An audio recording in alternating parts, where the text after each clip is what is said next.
I had to do it within those 20 days.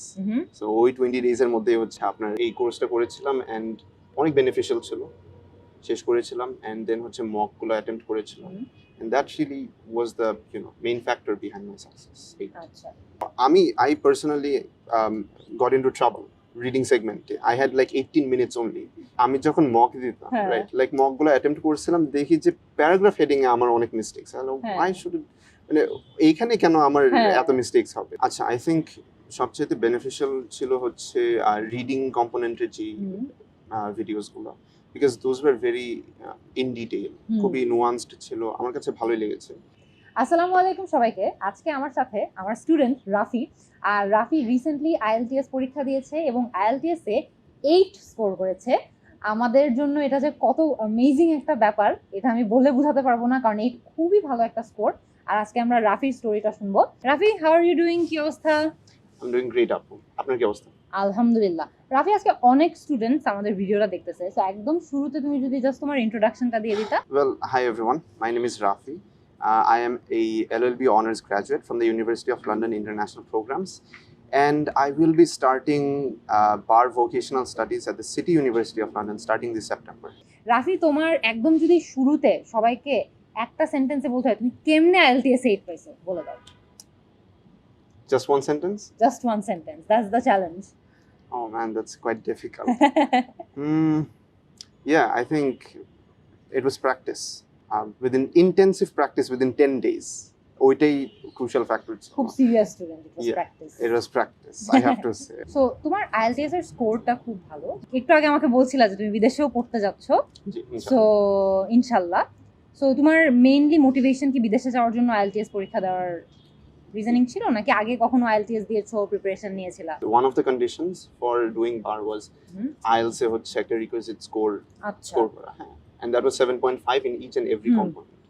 So ওইটার জন্যই, that was the main reason why I sat for IELTS. আচ্ছা, আরো যদি আমাদেরকে একটু বলতা যে তোমার ওভারঅল IELTS প্রিপারেশনের জার্নিটা কিরকম ছিল, কতদিন আগ থেকে প্রিপারেশন নেওয়া শুরু করলা? কারণ তুমি চলে যাচ্ছ বিদেশে সম্ভবত এই মাসে, সো খুব একটা বেশি টাইম নাই, এখন সেপ্টেম্বর, সো সেপ্টেম্বরেই তুমি চলে যাচ্ছ। সো প্রিপারেশন টাইমটা কিরকম ছিল? আচ্ছা, আমার ক্ষেত্রে অ্যাকচুয়ালি ডিফারেন্ট ছিল, বিকজ আমার university, city university of London, তারা হচ্ছে একটা ডেডলাইন সেট করে দিয়েছে। আচ্ছা, সো ডেডলাইনটা ছিল কি এমন যে আমার ফাইনালস এর পরে I had exactly a month to give IELTS, and তারপরে হচ্ছে ওই স্কোরটা তাদেরকে পাঠাই। when my final exams finished, হ্যাঁ, in early June, তখন I had exactly 20 days to prepare for IELTS because university had given me a deadline. So in those 20 days I had to take preparation. So I had to do it within those 20 days. So ওই 20 days এর মধ্যে হচ্ছে আপনার এই কোর্সটা করেছিলাম and অনেক beneficial ছিল, শেষ করেছিলাম and then হচ্ছে মক গুলো অ্যাটেম্প্ট করেছিলাম and that really was the main factor behind my success. আচ্ছা, I also had O levels আমার ইংলিশ ছিল and I did get an A, but that wasn't sufficient ইউনিভার্সিটির জন্য, সো যেটার কারণে আমার IELTS দিতে হয়েছে। আচ্ছা, সো একটা জিনিস হচ্ছে যে তোমার একটা অ্যাডভান্টেজ ছিল যে তুমি ও লেভেলস থেকে কিন্তু সর্ট অফ IELTS এ যেরকম ইংলিশ অ্যাসেস করা হয় ওইরকম ইংলিশের সাথে তুমি অভ্যস্ত ছিলাম আগে থেকে, সো ওটা তোমার ল্যাঙ্গুয়েজের প্রিপারেশনে তোমাকে অনেক হেল্পও করেছে। রাইট। আর যদি IELTS প্রিপারেশনের কথাই বলি, তাহলে তোমার জন্য সবচেয়ে চ্যালেঞ্জিং কোন সেগমেন্টটা ছিল? আই থিংক চ্যালেঞ্জিং সবচেয়ে ছিল হচ্ছে রাইটিং, বিকজ রাইটিং এ অ্যাকচুয়ালি এক্সামিনার্সদের এক্সপেকটেশনটা কি স্টুডেন্টসদের থেকে এটা জানাটা difficult. I mean there are band descriptors আমি পড়ছি, আই ওয়াজ লাইক আচ্ছা ফাইন, দিস আর নট, মানে এই ক্রাইটেরিয়া গুলো ফুলফিল করা যায়, বাট ফুলফিল করার পরেও they still gave me a 7, so yeah, for me that was the most difficult part. So তুমি বললে যে রাইটিং তোমার জন্য সবচেয়ে চ্যালেঞ্জিং ছিল। রাইটিং কিন্তু বেশিরভাগ স্টুডেন্টদের জন্য চ্যালেঞ্জিং, কারণ আমরা ছোটবেলা থেকেই দেখা যায় যে রাইটিংটা কিন্তু আমাদের এনাফ প্র্যাকটিসও করা হয় না। আর যেটা তুমি বলছো যে এক্সামিনাররা আসলে IELTS রাইটিং এ কি চায় এটা বোঝা অনেক ডিফিকাল্ট, কারণ রিডিং তো আমি অ্যান্সার করে দিলাম, রাইটার রংটা ইজি, রাইট, লিসেনিংও অ্যান্সার করে দিলাম, রাইটার রং ইজি, স্পিকিংটা হচ্ছে আমি এটা না একটা মানুষ জানে যে ইংলিশ ভালো বলতে পারে নাকি বলতে পারে না, but writing is very much like this, এক্সামিনারের ওপিনিয়নের উপর ডিপেন্ডেন্ট। অলসো আমার অনেক কিছু খেয়াল রাখতে হবে, গ্রামার, টেন্স, পাংচুয়েশন। রাইটিং এ তো সবকিছু, স্পিকিং এ তো আমি পাংচুয়েশনে ভুল করতেছি নাকি কিন্তু ধরা খুব ডিফিকাল্ট, রাইট, বাট রাইটিং এ কিন্তু আমি পাংচুয়েশনে ভুল করছি নাকি এটা তো ভিজিবল, ওইটার জন্য হচ্ছে মার্কই কাটা যাবে, right. So rightfully set up. তুমি তোমার রাইটিং এর চ্যালেঞ্জেস গুলা ধরো, রাইটিং যখন তুমি প্র্যাকটিস করতা কেমনে প্র্যাকটিস করতা? আচ্ছা, রাইটিং যখন প্র্যাকটিস করতাম তখন হচ্ছে আমি টাইম সেট আপ করতাম, হুম। নিজেকে টাইম করতাম, আর এর মধ্যে আমার টার্গেট থাকতো হচ্ছে পার্ট এ যেটা, ওইটা আমি উইদিন 20 মিনিটস ফিনিশ করে ফেলবো। And that wasn't the difficult part কিন্তু, বিকজ ওইখানের মধ্যে if you know how to use some vocabulary, হ্যাঁ, যেমন লিঙ্কিং ওয়ার্ডস কিছু, তাহলে কিন্তু হয়ে যায়। আর কিছু যদি সিনোনিমস জানেন for some common words like increase or decrease, ডিক্রিজের জায়গায় যদি আপনি বলেন হচ্ছে মানে অন্যান্য কিছু ওয়ার্ড যদি ইউজ করেন তাহলেই হচ্ছে ওইখানে হাই মার্কস পাওয়া যায়। But that wasn't the problem. Problem is part B, যেখানের মধ্যে হচ্ছে you know they ask task 2টা যেটা বেসিক্যালি, হ্যাঁ, ওইখানে 250 words is the limit, right? Or usually I write like 300 words. That is not the problem. আমি 10 মিনিটে শেষ করে ফেলতে পারবো ইজিলি। বাট হচ্ছে ওইখানের মধ্যে মানে একটু ডিফারেন্ট সেন্টেন্স স্ট্রাকচারস নিয়ে লেখাটা, হ্যাঁ, ডিফারেন্ট ভোকাবুলারি ইউজ করে, এন্ড নিজের আইডিয়াস গুলো প্রপারলি যেন চ্যানেলড হয় টু দ্য এক্সামিনার, এগুলো এনশোর করার পরেও দেখা যায় হচ্ছে হয় না, মানে যে মার্কসটা চাই ওইটা আসে না। তুমি আমাদের IELTS কোর্সটাও ইউজ করছো, রাইট? সো কোর্সটাতে কোন দিকগুলো তোমার মনে হয়েছে যে তোমাকে হেল্প করেছে, কোন দিকগুলো ধরো মনে করো যে আরেকটু বেটার করা যেত? আচ্ছা, আই থিংক সবচেয়ে বেনিফিশিয়াল ছিল হচ্ছে রিডিং কম্পোনেন্টের যে ভিডিওসগুলো, because those were very in detail, খুবই নুয়ান্সড ছিল, আমার কাছে ভালোই লেগেছে। সো মানে আই নিউ যে আচ্ছা এইভাবে অ্যান্সার্স করতে হয়, গ্যাপ ফিল হোক বা ট্রু অ্যান্ড ফলস হোক, হ্যাঁ, আর কোনটার জন্য কি স্ট্র্যাটেজি অ্যাডপ্ট করা উচিত, আর টাইম যদি কম থাকে তাহলে কি করা উচিত, রাইট? বিকজ রিডিং এ তো ইস্যুটা হচ্ছে time management, in time finish করাটা, right? So I personally got into trouble reading segment. I had like 18 minutes only for the not পুরা রিডিং সেগমেন্ট না, লাস্ট যে বিটটা থাকে, আর লাস্টটা তো সবচেয়ে কঠিন দ্যাট সায়েন্টিফিক, এন্ড হচ্ছে আপনার 14 কোশ্চেনস থাকে, সবচেয়ে বেশি কোশ্চেনস, রাইট? সো 18 minutes থাকা মানে হচ্ছে I had approximately 1 minute and 10 seconds to answer each and every question. So that's like really difficult. তো আমি পুরা I had to adopt a different strategy. They are going to use words যেগুলো তুমি কখনো দেখো নাই, scientific words, right?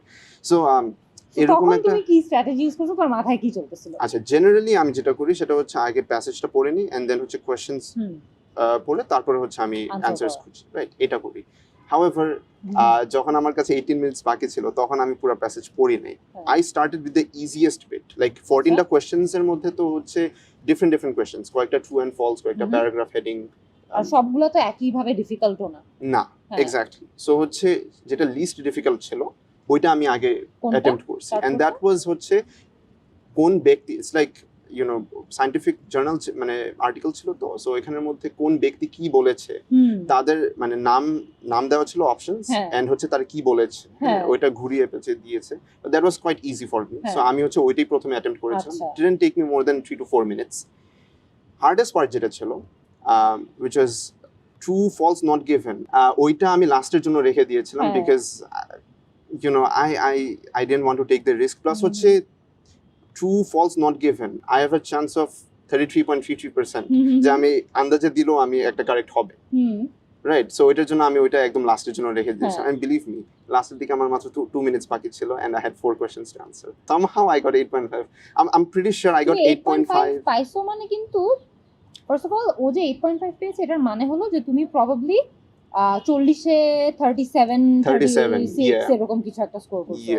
তার মানে তুমি কি ওই লাস্টে যে ট্রু ফলস গুলো ছিল ওগুলো সবগুলো অ্যানসার করছো? সো কিছু কি গেস ওয়ার্ড ছিল? দুইটা গেস ছিল। ওই দুটো যদি ভুলও হয়ে থাকে তুমি 38 পাইছো। তার মানে ও যতগুলো অ্যানসার করছে তার মধ্যে বেশিরভাগই তোমার কারেক্ট, বেশিরভাগ কারেক্ট ছিল, রাইট? আর মিস্টেকস হইলে ইটস হাইলি প্রবাবল যে হচ্ছে লাস্টের প্যাসেজেই হচ্ছে ওইখানেই ভুল হবে, হ্যাঁ, মানে যেটা তুমি একদম ওই 2 মিনিটে। হ্যাঁ, রাইট। আরেকটা জায়গায় বেশি সময় লাগে, সো 18 মিনিটসে আসতো না, আমি প্ল্যান করেছিলাম অ্যাটলিস্ট 22 to 23 মিনিটস এরকম সময় রাখবো, বাট এত সময় আমার চলে গিয়েছিল হচ্ছে আরেকটা segment, and that was in second passage. কোশ্চেনটা ছিল হচ্ছে প্যারাগ্রাফ হেডিং নিয়ে। সো প্যারাগ্রাফ হেডিং, লাইক আমি যখন মক দিতাম, রাইট, লাইক মক গুলো অ্যাটেম্প্ট করছিলাম, দেখি যে প্যারাগ্রাফ হেডিং এ আমার অনেক মিস্টেকস, আই শুড মানে এইখানে কেন আমার এত মিস্টেকস হবে? তো যাই হোক, I attempted that very carefully, অনেক টাইম নিয়ে প্রায় 10 মিনিট লাগিয়ে আমি হচ্ছে ওই কোয়েশ্চেনস গুলো অ্যানসার করছি, বাট মানে ওইটার অপরচুনিটি কস্টটা ছিল হচ্ছে এই যে এই যে লাস্টের last এর। প্যাসেজটার জন্য। যেই সেকশনগুলো ধরো তোমার টাফ লাগতো, যেমন প্যারাগ্রাফিং তোমার একটু কঠিন লাগতো, Right. তুমি আগে থেকে বলছো। তারপর ট্রু ফলস নট গিভেন, তো আই থিংক ইউনিভার্সালি যারা আইএলটিএস দেয় সবাই মানে সবার যে কাছে। খুবই কঠিন একটা Yeah, yeah. Type of question. So এই টাইপের যে কোয়েশ্চেনগুলো আছে যেগুলো সবাই জানে যে দে আর টাফ, এগুলোতে স্টুডেন্টদেরকে বেশি ট্রিক করার জন্য কিন্তু কোয়েশ্চেন করা হয়। Right. এই টাইপের কোয়েশ্চেনগুলো তুমি পার্সোনালি কিভাবে অ্যাটেন্ড করতে? আমি যেটা করতাম সেটা হচ্ছে I would read the question first and তারপরে হচ্ছে যেই যেখানে ইনফরমেশনটা আছে I know where the information is, কিন্তু ওই জায়গাটা একটু মানে ঘুরিয়ে পেঁচিয়ে দিত তো, সো হচ্ছে like I would ponder over this and I try to find the meaning of this, যে আমি খালি পড়লেই হবে না, এটার অর্থটা কি অ্যাকচুয়ালি, রাইট? ওইটা দেখে তারপরে হচ্ছে আমি অ্যান্সার করতাম। So this is the general strategy I would take for like really difficult questions. এই স্ট্র্যাটেজি তো আর ধরেন গ্যাপ ফিলের জন্য আর নেওয়া লাগে না, ওইখানের মধ্যে তো জাস্ট একটা ওয়ার্ড পেয়েছেন, ইউ ইনস্ট্যান্টলি পুট ইট, ওইটার কোনো সমস্যা না। কিন্তু মিনিং অ্যাকচুয়ালি আন্ডারস্ট্যান্ড করা লাগে হচ্ছে এই যে ট্রু এন্ড ফলস এর ক্ষেত্রে একটা ওয়ার্ডই কিন্তু চেঞ্জ করে দিতে পারে। ইট মাইট সে যে you know sometimes or about, হ্যাঁ রাইট, লাইক হতে পারে নাও হতে পারে, এরকম জন্য এইসব ওয়ার্ডের জন্যই রেয়ারলি লাইক এইসব ওয়ার্ডের জন্যই অনেক মানে ইয়ে হয়ে যায়। আর জিনিসটা হচ্ছে কি, আপনার যদি টাইম কনস্ট্রেইনটা না থাকতো তাহলে কিন্তু এত ডিফিকাল্ট হতো না, ইউ উড হ্যাভ টেকেন মানে all the time in the world and answer those questions. But ওই টাইম কনস্ট্রেইনটে মানে কনস্ট্যান্টলি হচ্ছে আপনার মাথার পিছে হচ্ছে মনে হইতেছে যে 60 মিনিট বেশি সময় নাই, এক্স্যাক্টলি ওই প্রেসারের মধ্যে হচ্ছে আপনার ওই মিনিংটা মানে বুঝা, it can be quite difficult sometimes. তো তোমার পড়াশোনা নিয়ে বা তোমার আইএলটিএস স্ট্র্যাটেজি নিয়ে তো আমরা অনেকক্ষণ কথা বললাম, এখন হোয়াটস নেক্সট, তোমার ফিউচার প্ল্যান কি? ফিউচার প্ল্যান শর্ট টার্মে হচ্ছে I want to do bar at City University of London. তো অফার এসে পড়েছে এন্ড ভিসার জন্য visa is being processed, so yeah এই সেপ্টেম্বরে আমি লিভ করতেছি ইনশাআল্লাহ। তুমি সিটি ইউনিভার্সিটি অফ লন্ডনে তোমার বার করতে যাচ্ছ, রাইট? ওকে ওকে। সো তুমি তাহলে ফ্লাই করছো কবে, কখন যাচ্ছ?